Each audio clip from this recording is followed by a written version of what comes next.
سلام و درود خدمت همراهان همیشگی کانال بانو راحلان.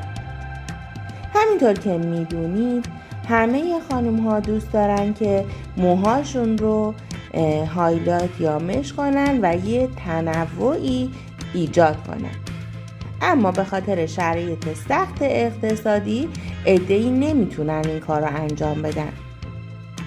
توی آموزشی که امروز براتون آوردم شما تنها با بستن 15 تا فویل میتونید یه هایلایت اقتصادی خیلی شیک روی سر مشتری اجرا کنید.